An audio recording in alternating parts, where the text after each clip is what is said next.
Hi, I'm Steve Long, Director of Government Relations for the Massachusetts chapter of the Nature Conservancy, and I'm here to tell you about some of our legislative successes we had here on Beacon Hill this past year.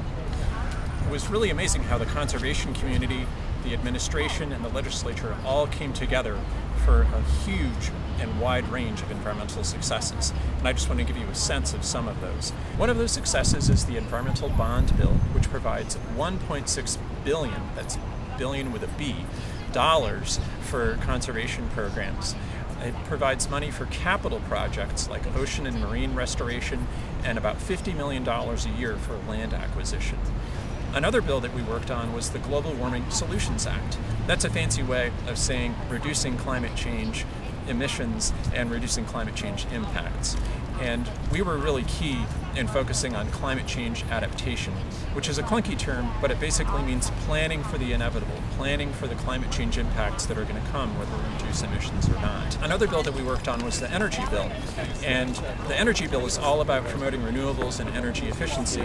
And we made sure that energy facilities, be they old ones that are expanding or new ones that are coming, will meet strict environmental criteria for their siting processes. And then another thing that we worked on in the state budget this past year with our partner Mass Audubon was restoring funding for the Natural Heritage and Endangered Species Program. And the staff had been decimated there. They were missing key folks who would actually go out and do field work to help identify priority areas, habitat, species, both plants and animals that are endangered or threatened. And the data that the staff collects and analyzes is really key to groups like the Conservancy to identify priority areas where we need to do our work.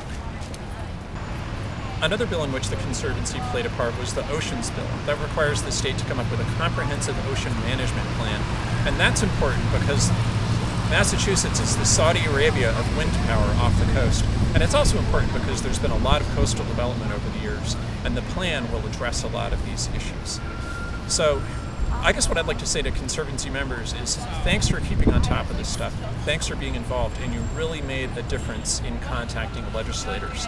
And also, on behalf of the Conservancy, thanks to the Patrick administration, the legislature, and our partners for taking lead roles in all these efforts and for enabling us to be good working partners with you.